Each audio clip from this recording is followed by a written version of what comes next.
Stop me if this sounds familiar. You go to school, you get good grades, and you graduate with a piece of paper that says you're smart. You land a safe, secure job with benefits. You work hard, you save a little, you buy a house because that's the American dream, right? But then life happens. The credit card bills pile up. The mortgage interest eats your paycheck. You're working 40, 50, maybe 60 hours a week, but you never seem to get ahead. You are running on a hamster wheel, terrified that if you stop running, everything falls apart. Most people call this life. Robert Kiyosaki calls it the rat race. What if I told you that everything you were taught about money by your teachers, your parents, and the media was dead wrong? What if the very advice you're following is what keeps you poor? Welcome to Talking Books. Today we are not just summarizing a book, we are dismantling the way you view wealth. We are diving deep into the most influential finance book, Rich Dad, Poor Dad. By the end of this video, you won't just know the summary. You will have a completely new operating system for your financial life. You'll understand why the rich get richer, why the poor get poorer, and exactly what you need to do to break the cycle. Subscribe and hit the bell icon so you never miss a summary. Let's get into it. The story is built around two father figures in Robert's life. First, there was his biological father. We call him Poor Dad. Now, don't get it wrong. Poor Dad wasn't lazy. He was highly educated. He held a PhD. He was a Stanford graduate and a government official. He made good money, but he struggled financially his entire life. His mantra was, "I can't afford it." When it came to money, he played it safe. He believed the government and the company would take care of him. Then there was Rich Dad. This was actually his best friend Mike's father. He never finished the 8th grade, but he eventually became one of the richest men in Hawaii. He built an empire. His mantra wasn't, "I can't afford it." It was, "How can I afford it?" See the difference?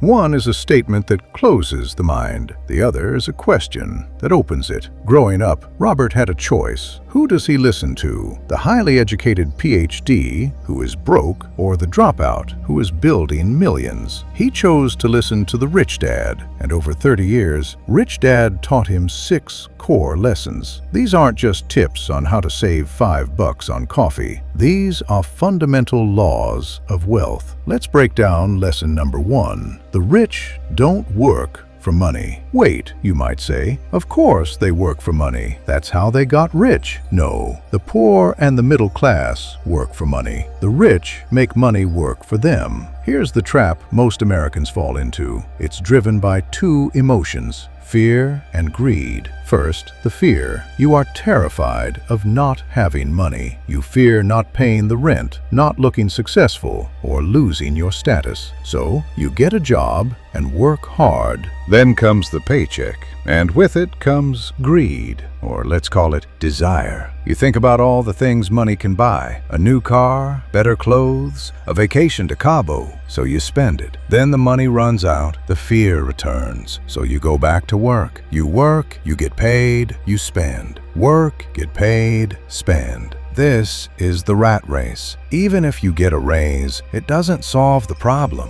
Why? Because your desire grows with your income. You get a raise, so you buy a bigger house or a nicer car. You are still just one paycheck away from disaster. Rich Dad taught Robert that a job is really just a short-term solution to a long-term problem. Robert learned this the hard way as a kid. He and his friend Mike actually started a business by collecting old comic books and opening a library for the neighborhood kids. They charged admission. They didn't stand there and read the comics. They hired Mike's little sister to manage it. They were making money even when they weren't physically there. That is the secret. To get out of the rat race, you must stop trading your time for money. You need to build systems or assets that generate cash while you sleep, which leads us directly to the most technical yet vital part of this book. Lesson 2. Why teach financial literacy? Assets versus liabilities. If you want to be rich, you need to be financially literate. It's not about how much money you make, it's about how much money you keep.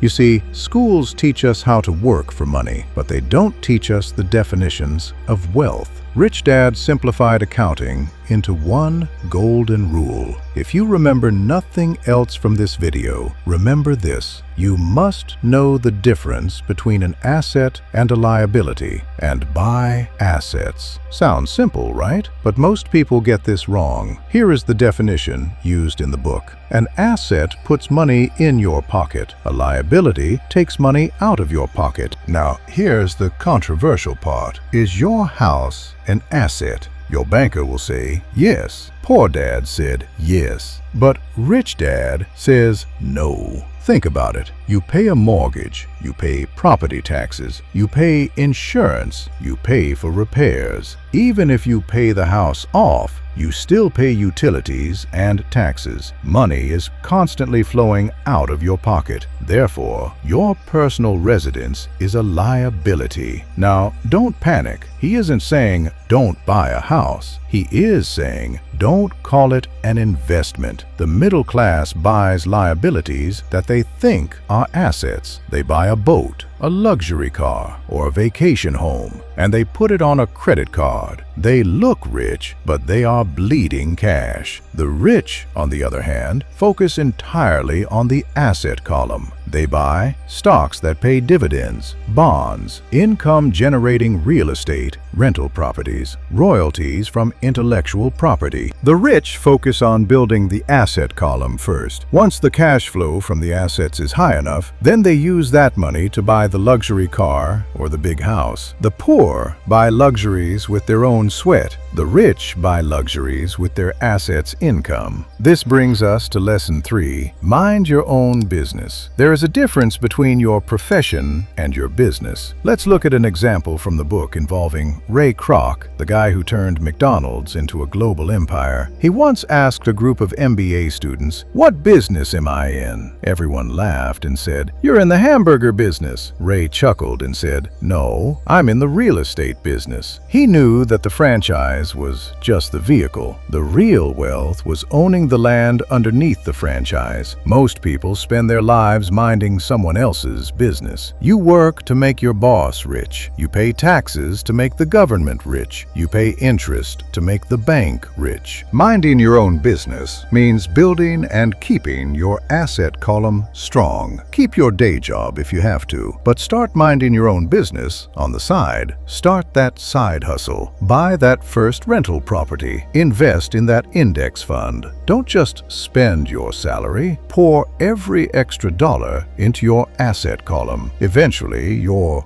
business, your assets, will generate enough income to replace your profession, your job. Lesson 4. The history of taxes and the power of corporations. Now, let's talk about the biggest expense you will ever have in your life. It's not your house, it's not your car, it is taxes. Rich Dad taught Robert that the rich play by a different set of rules than everyone else. This isn't about doing anything illegal. It's about understanding the judicial system. In the US, the tax code is written to incentivize business owners and investors. Here's the flow of money for a person with a job, the poor middle class. You earn, you pay taxes. The government takes its share before you even see the money. You spend what is left. But here's the flow of money for the rich, corporations. They earn, they spend, they pay taxes on what is left. This is a massive difference. By using a corporation, which is really just a legal folder with some documents in it, the rich can write off expenses before Uncle Sam touches their money. Financial IQ is made up of 4 things: accounting, investing, understanding markets, and the law. If you are ignorant of the law, it is easy to get bullied. If you know the law, you have a fighting chance. You don't need to be a lawyer, but you do need to understand that acting as an individual is the most expensive way to exist in America. Acting as a corporation provides protection and tax benefits. Lesson 5 is where it gets exciting. The rich invent money. We all have tremendous potential, but self-doubt holds us back. In the real world, it's not the smart who get ahead, but the bold. Most people wait for opportunity to knock. The rich create opportunity. Rich Dad explains that there are two types of investors. Packaged investors, people who call a retail outlet, like a real estate company or a stockbroker, and buy a packaged deal. This is the easy way. Creative investors, people who create the deal. They assemble the pieces. To be a creative investor, you need to develop three main skills: finding an opportunity that everyone else missed, maybe a house that looks run down but has good bones; raising money; organizing smart people. Robert shares a story about the real estate market crashing. Prices were low. Everyone was running away in fear. Robert ran toward the market. He bought properties for pennies on the dollar using borrowed money and sold them for a massive profit when the market turned. He didn't work for that money. He invented it using his financial IQ. He saw what others missed. Finally, lesson 6. Work to learn. Don't work for money. Poor Dad always said, job security is everything. Rich Dad said, learning